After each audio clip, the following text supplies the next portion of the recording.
On the long road of life, we cannot avoid moments of failure, those wrong decisions that, when we look back, we only wish we could turn back time. But sometimes, it is those very mistakes that become the turning points, helping us realize the true value of life. The story you are about to hear today is about Ethan, a successful man carrying a pain that never fades, a journey full of emotions, regret, love, and the search for forgiveness. Can Ethan find the peace he has lost for so many years? Let's follow this story and discover the deep lessons about forgiveness, love, and how we can start over. Before we begin the story, if you enjoy meaningful tales, life lessons, and transformations, don't forget to hit the subscribe button on the Heart Glow channel. This is where we share moving stories, real emotions, and spread positive messages to everyone. Join our community today and be part of these amazing journeys. Now, let's step into Ethan's story, a life-changing journey that is sure to touch your heart. Winter in New York is not only cold, but there's also a chilling, gloomy aura that wraps around every corner of the city. From the highest floors of the skyscrapers, the streets below resemble a colorless painting, with hurried cars racing by and tiny figures pushing through the fog, all absorbed in their busy lives, too preoccupied to stop for a moment. In the vast penthouse on the 65th floor, Ethan Reed woke from a vague nightmare, his body tired, his eyes weary, never having fully rested. The cold of the city seemed to seep through the cracks of the room, coursing through his veins. He woke at 5 a.m., as he did every day, a habit that had remained unchanged for years. Not because of work, but because this room was too large, and there was something within it that kept him from sleeping soundly. The wrinkles on his face spoke of a life that had not been easy. At 42, Ethan had everything that many people dream of, a billion-dollar financial empire, the admiration of everyone around him, a life of luxury. But in this vast, opulent room, he still felt empty, alone, as if he were living a life that no longer felt like his own. That morning was no different from any other. He poured himself a glass of whiskey, not to celebrate any achievement, but to face the silence in his soul. He didn't drink coffee, as he had tried so many times before but could no longer taste it. Only whiskey, with its sharp bitterness, offered him a sense of feeling alive. The TV broadcasted financial news, as it did every morning. Sometimes, Ethan didn't even need to watch, the dry, monotonous voice of the commentator was enough. They talked about him, about Ethan Reed, the most successful CEO, but he never cared. The numbers, the awards, the lavish parties, they were all acts he had already played. Suddenly, the doorbell rang, pulling him out of his thoughts. A postal worker handed him a package, no sender's name, no logo, just a small, worn cardboard box. Ethan's eyes flickered with a strange curiosity. He had never received a gift without a clear address before. This puzzled him. He looked at the assistant, then opened the box. Inside was nothing but a small piece of paper. Handwritten, clear and simple, yet it carried an odd feeling: "Don't miss this call." Below the words was a string of numbers. Ethan stared at the paper, a feeling he couldn't describe rising within him. He couldn't explain why, but it felt like a signal he couldn't ignore. His mind was racing, as if someone was trying to pull him out of his life, leading him somewhere unexpected. He placed the paper down, then glanced at the numbers. A flash of doubt flickered in his eyes, as if this wasn't just a prank or a random coincidence. He dialed the number, not thinking much, but driven by an odd, vague urge. The phone rang, two short beeps cutting through the silence. Then, suddenly, a voice spoke. It was soft, clear, yet serious and warm. like a child whispering from afar, "Dad, tomorrow is my 10th birthday. I want to see you." Upon hearing those words, Ethan's body froze. His mind spun, his heart pounding so loudly he could hardly breathe. His reason began to rebel, but his heart felt tight, suffocated. His chest ached, a feeling he couldn't describe flooded over him. It couldn't be. This must be a joke, right? Someone was testing him, playing with his mind. He held the phone, his hands trembling. He couldn't even bring himself to hang up. He let the phone rest on the table. Time seemed to stop. Everything around him faded into the background. All that remained was the voice echoing in his mind, "Tomorrow is my 10th birthday. My child." That name, after all these years, suddenly rang out so unexpectedly and hauntingly. Noah, his son, the boy he had lost 10 years ago. That name had once been his hope, his only faith in life. A boy full of life, a boy he had loved so dearly, but also the child he had lost because of his own irresponsibility. 10 years, days that could never be undone, things that could never be changed. His eyes blurred, his hands shook. He opened his phone's calendar, clicked on tomorrow's date. A simple line appeared, but it carried a deep sorrow. January 12th, Noah's birthday. The day he thought would never matter again. A painful truth hit him. Suddenly, a beep rang out from the phone, bringing him back to the present. But that truth remained in his mind, clear and cold. Ethan looked down at the paper, then at the old photo in his hand. A photo he had never wanted to touch since Noah's death. A faded picture, with the happy smiling face of the boy. Tears began to fall down his cheeks. 10 years had passed, but everything still seemed so vivid, unchanged. He placed the paper on the table and gazed into the vast space before him. The emptiness still filled the room, as if it were waiting for him to return, waiting for an explanation, an answer. But does that answer even exist? After that strange phone call that morning, Ethan couldn't do anything but sit motionless at his desk. His fingers nervously traced the small piece of paper with the phone number, as if it were not just a piece of paper but an invitation from a world he had tried to forget. The feeling of confusion overwhelmed him, like an invisible wave sweeping away everything he once knew. Never before in his life had he felt so uneasy. 10 years since Noah died. Since he left everything behind and never looked back. Everything seemed to have stabilized. Yet now, with just a single sentence, the walls he had built around himself shattered in an instant. He stood up from his chair, walked to the classic wooden cabinet where he kept his mementos. His hands trembled as he opened the old wooden box, carefully locked. Every time he looked at it, he felt a haunting presence.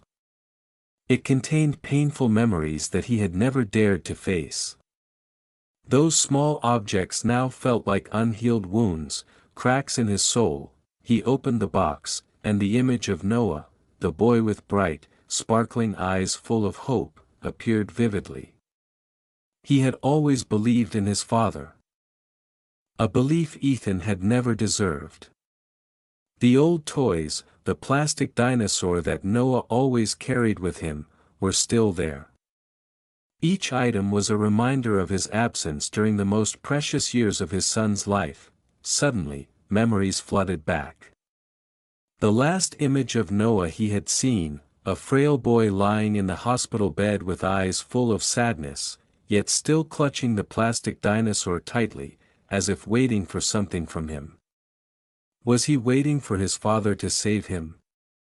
Or was he simply waiting for the presence of a father he had always loved, even though it was too late? Ethan couldn't bear it any longer. He didn't want to stay in this room full of memories. He had to go out. He had to leave. He couldn't sit there any longer in the silence of this cold room. He had to face the past, the suburbs, the old house, where once 3 people lived, now appeared in his mind like a dream. That place, where he once had everything, now felt like a deep wound in his heart. He drove alone, no one beside him, no one to share this emotional burden. Along the way, birthday signs by the road made him stop. The bittersweet feeling crept into every corner of his soul. Those signs seemed to remind him of the times he had been absent during the most important days of Noah's life. The birthdays he was never there for. The moments he missed. The moments he should have been there for, but he wasn't. The feeling of guilt returned, as if he was bound by his own decisions. He couldn't change what had happened, but he couldn't stop thinking about it. When he arrived at the old house, everything seemed to remain unchanged. The house seemed to have been abandoned for some time, dust covering everything. But to Ethan, everything was still the same as the day he left. The old wooden door, the key that had aged with time, was still there. He took the key in his hand, for the first time feeling a heavy sense as he unlocked the door. The door creaked as it opened, but it swung open as if it had never been closed. Stepping inside, the house still held a faint warmth from time past. The old furniture lay still in the dark corners, as though time had stopped here. Each painting, each chair, each object carried a part of the memory that Ethan had either forgotten or tried to forget. He walked to his bedroom, once a warm place, where Noah used to run around, laughing every time his parents came home. Everything was still the same, but now, the room was empty, only the shadow of the past remained. A feeling of pain and loneliness overwhelmed him. He sat down on the bed he had once shared with his wife and son. A suffocating, sorrowful feeling engulfed him. Those days, he hadn't realized that the small things he ignored were the most precious things in life. Ethan sat there, in the silence of the house, where the laughter of Noah and his wife now only echoed in his memories. He began to cry, for the first time in many years. His tears fell, as if they carried all the pain he had buried deep inside. Ladies and gentlemen, before we continue with the program, we kindly ask you to leave a comment and share your thoughts below. If you find the program meaningful, please don't hesitate to share it to support the channel and spread the value to those around you. We hope you have a truly meaningful listening experience. Ethan sat there, in the dusty old house, his heart torn between the past and the present. The tears had dried, but the pain within him still smoldered like an unhealed wound. The house was silent, only the sound of wind whispering through the window cracked like a soft murmur. He couldn't understand why he was here, why he had returned to this place after everything that had happened. But there was one thing he was sure of.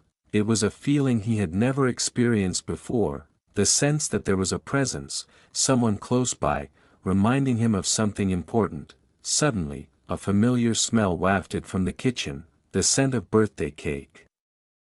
Sweet and pleasant, yet chilling him to the bone. He stood up and walked toward the kitchen. On the table, a small birthday cake sat neatly. It was fresh, still smelling as though it had just been made. No one lived here. This house had been abandoned for many years. How could there be a freshly baked cake? He stood frozen, staring at the cake. There was no card, no one to cut the cake, just a small birthday cake, as if it were waiting for someone. Waiting for whom? He didn't know. But that strange feeling clung to him. After a moment of silence, Ethan decided to go upstairs.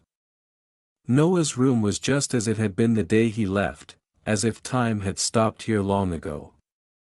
The room still bathed in natural light, the toys, the books, everything was there, except for one important thing, Noah. He walked into the room and looked around, feeling a sharp pain in his chest. His eyes suddenly stopped on a painting, one he had never seen before. It was a small painting, depicting a father and son walking hand in hand across a green meadow under a clear sky. The strokes were simple, innocent, the work of a child. But there was one thing that Ethan couldn't take his eyes off: the warmth, the bond between the father and son in the painting. Something he had never imagined in his memories. The painting was like a message, a reminder that even though he had left, Noah still remembered him, still wished for him to be by his side. Ethan sat down on the bed, his eyes never leaving the painting. He tried to suppress his emotions. But how could all this exist here? These signs, were they just coincidences, or something inexplicable? He suddenly remembered something he had forgotten long ago: the recorder he used to capture the important moments of his family life. It was still on the small shelf in Noah's room. Ethan walked over and picked it up, his hands trembling as he turned it on. The tape slowly began to roll, and the silence of the room was broken by the sound of the past. A voice came from the recorder, a familiar, gentle child's voice full of love: "Dad, I'm still waiting for you. Every year." Ethan startled, his heart seemed to stop. That was Noah's voice. The boy had died 10 years ago, so how could there be a recording of his voice? He pressed the stop button, but the sound echoed in his head, like an obsessive reminder. Every year, Noah had waited for him. Every year, he had hoped his father would be there. But why was everything like this now? It felt like a message from somewhere, from a place he couldn't comprehend. As Ethan sat there, confused by what was happening, another sound startled him: the ring of a landline phone. He turned and looked at the old phone on the wooden desk. The ring echoed through the stillness of the room, like a call. He approached it, his hands shaking as he picked up the receiver. "Hello?" He spoke, but was met with silence. Only the soft, indistinct breathing of a child could be heard. The breath was faint, as if coming from a great distance. Then, the breathing stopped, and the phone line was immediately cut. Ethan stood there, still holding the receiver, feeling both warmth and a chilling sensation. He put the receiver down, his body trembling. This couldn't just be a coincidence. It couldn't be random. He was beginning to feel an eerie fear, a sense that some force was trying to reach him. A sign. A message from somewhere else. A reminder from Noah. Ethan turned back to look at the room, his gaze resting on the painting and the freshly baked birthday cake. All these things were leading him toward a truth he couldn't ignore. This feeling, it wasn't a coincidence anymore, it was a message from a place he couldn't explain, from heaven or somewhere else, he didn't know. But he knew one thing for sure: no matter what, he couldn't leave without understanding what was happening. Ethan drove alone back to the old house, a growing sense of isolation filling him with every passing mile. Every time he returned to this house, it felt like he was trapped in an endless nightmare. Everything around him seemed to stay the same, but it was he who had changed. The strange occurrences, the odd signs, the unexplained sounds, couldn't just be coincidences. He couldn't continue living in this ambiguity, he had to clear everything up. He decided to meet Anna, his ex-wife, the one person who might have some answers about the years that had passed. She still lived in a small, modest house, working as a teacher, far from the materialistic world that Ethan had immersed himself in.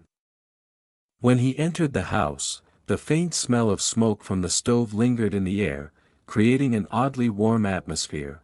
Anna sat in a chair, her gaze cold and distant, as if she had long ago built an invisible wall around herself. When Ethan entered, she simply looked at him without emotion, as if she had grown used to his presence in moments like these. She didn't ask why he had come, she silently invited him to sit. However, Ethan wasn't here for casual conversation. He needed an answer. He looked at the old photo of Noah on the table, the photo he had once seen every day when he still lived with his wife. The child in the photo was smiling, innocent and happy. But now, those smiles were just a symbol of a past that could never be reclaimed. "Anna," Ethan began, his voice lowering. "What happened to Noah?" I received a strange call, and there have been these very odd signs." Anna didn't answer immediately. She lowered her gaze, fiddling with the cold cup of tea, her eyes no longer sparkling with life as they once had. After a moment, she looked up, her eyes no longer hiding anything. "Ethan, for the past 9 years," she said, her voice soft yet firm, "every year on Noah's birthday, I've sent you a package. A gift, a small token, a reminder of our son. But this year, I didn't do it. I couldn't. And I didn't want you to suffer more." Ethan felt as if he had been struck by lightning. He stared at her, unable to believe his ears. Why? Why stop? A sense of emptiness filled his chest, as if everything he had believed in for so long had collapsed. "Because I thought it was time for you to face the truth," Anna said, her voice choked. "We've lost Noah, Ethan. But you can't keep living in those memories. We have to move on, we have to live. Noah, he's not here anymore."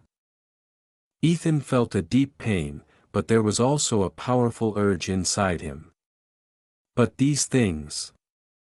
These strange signs I've been encountering. Could it be? Could it be Noah?" He looked at Anna, his eyes filled with hope. Anna remained silent for a while, then shook her head. "I don't know. But I think. Maybe these things are what you need to heal. We all have different ways of coping with grief. But perhaps, you need to let the past go." Ethan felt a sense of confusion, an unidentifiable pain. He stood up, thanked Anna, but his mind was still caught up in the unanswered questions. He couldn't accept this silence. He had to uncover the truth. Everything was pushing him to the limit. Back at the house, Ethan decided to hire a private investigator to look into the source of the strange phone number he had received. He no longer believed it could just be a coincidence.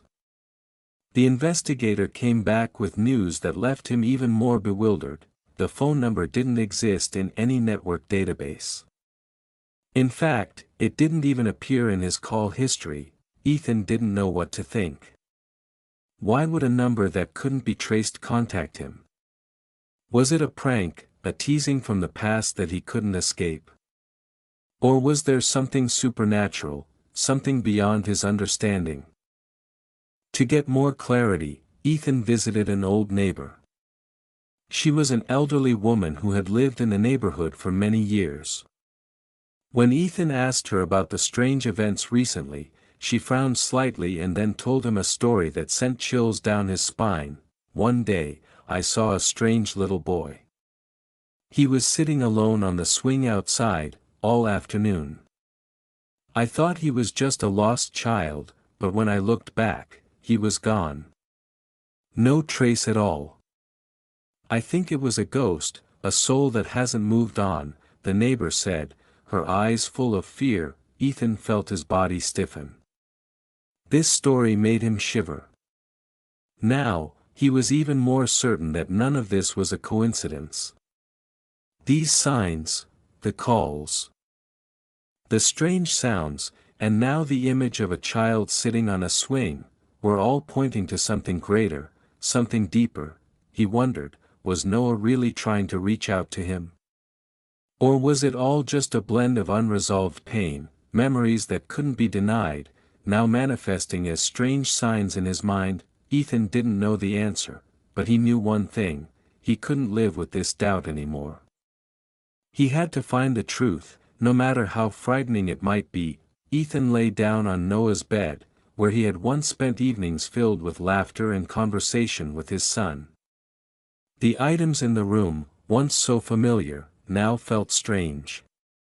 That feeling of unfamiliarity choked him. As if the space was too large, too silent, too empty without Noah's presence. The night had grown late. Though his body was exhausted after a day filled with unanswered questions, Ethan's mind could not find peace. Memories of Noah kept circling in his mind, refusing to be shaken off. He wondered, was all of this happening, these calls, these strange signs, a message from his son? Or was it just his mind trying to cope with the pain that had haunted him for so many years? He fell asleep, unaware that exhaustion had pulled him into another world, a world where there was no sorrow, no dark past, only a field bathed in brilliant sunlight. When he opened his eyes, Ethan found himself standing in the middle of a vast field, where the sunlight bathed everything around him, creating a bright and peaceful picture. The air was warm and pleasant, and the grass and trees around him were lush, as though spring had come to life. Children's laughter echoed in the distance, filling the space with a sense of perfection, as though everything in this world belonged to an ideal place. Then, from a distance, a familiar figure appeared. Ethan squinted, trying to make out who it was. It was Noah. But not Noah as he had seen him in the painful days in the hospital, not the sickly boy struggling with illness.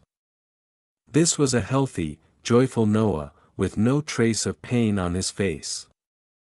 The boy ran toward Ethan with quick, small steps, a smile lighting up his face as though everything were normal, as if there had never been any separation between them. "Father." Noah called out, his eyes bright with joy, waving as if welcoming a long-lost loved one. There was no anger, no sadness, only pure love. He threw himself into Ethan's arms, hugging him tightly, and the sensation of holding his lost son made Ethan's heart shatter. Ethan returned the embrace, feeling warmth spreading through his chest. The hug was so real, so vivid, as if there were no distance between them. They didn't speak at first, just let time pass in silence, savoring each other's presence.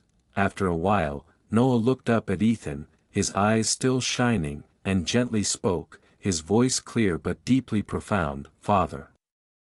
I've never been angry with you. I understand. But you need to forgive yourself." The words hit Ethan like a thunderclap. He froze, unable to speak. His heart tightened, choked by an overwhelming wave of emotions. In this dream, his son, the child he had always felt guilty for abandoning, was speaking these words to him. He wasn't angry with him, he wasn't blaming him. Instead, he forgave him, and told him that he needed to forgive himself. It was something Ethan had never considered. Ethan's heart was a tangle of emotions. He felt as though he couldn't control the pain and regret within him. He clutched Noah tighter, tears streaming down his face. "I'm sorry, Noah. I'm so sorry for everything. I was wrong. I don't know how to make it right. But I love you. Do you know that? I love you so much." Noah didn't say anything more. He just held on to his father, as if trying to reassure him, telling him that he didn't need to worry anymore. This was their final meeting, their last moment together, even if it was just in a dream. It was a reconciliation, a moment of forgiveness. The dream lasted what felt like an eternity, time slowing down, like a precious moment Ethan didn't want to end. It felt so real, just like those times when he held his son in life. But gradually, the dream began to fade, the sunlight in the field dimming, and Noah's figure slowly disappearing. Ethan woke up with a sense of emptiness, as if he had just awoken from a nightmare but also carried a deep sense of comfort. He opened his eyes, searching for Noah's presence in the room. Everything was still quiet, nothing had changed. When he looked down, his eyes fell on something on the pillow beside him, the toy car that Noah had received for his 10th birthday. Ethan stared at the toy car, his heart in turmoil. It was a gift he had never brought to the bedroom, and strangely, it was now lying right next to him. He couldn't understand it. Was this a sign from Noah, or just the confusion of his mind as it tried to cope with so many emotions?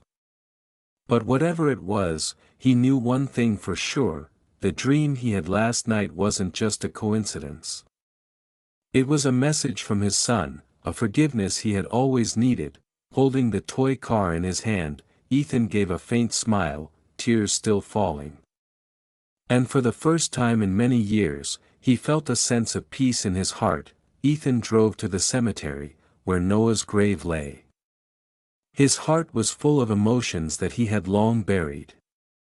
It was a heavy, suffocating feeling, but also strangely relieving. He brought with him a small birthday cake he had prepared, a gift he had failed to give in all the years past. A gift he had never once thought about, not even once. Upon arrival, Ethan stepped out of the car, his heart pounding. He looked around, everything seemed unchanged: the old gravestones, the flowers swaying in the wind, and the quiet atmosphere of the cemetery. This was the place he had to leave Noah, where he had left behind all the memories, including the regret and remorse deep within him. But today, he came to face all of that, to say the words of apology, and to do the things he had not done in the past 10 years. He knelt down in front of his son's grave, placing the birthday cake there. His breath caught when he read the words etched on the gravestone, simple but profound: "Noah, you will always be your father's pride." Ethan sighed, then bent down to light a candle on the birthday cake. It was an act he had never done before, not because he didn't want to, but because he had always blamed himself. But today, everything was different. He blew out the candle, praying for his son, for the days Noah would never have, and for himself. He silently said, "Happy birthday, Noah. I'm sorry, and I will do better." Just then, a gentle breeze blew through, as if responding to Ethan's prayer. He smiled, tears falling, but this time, he didn't feel pain. He felt relief, as if he had let go of a burden that had weighed him down for 10 years. The next day, Ethan made a decision he had long been considering.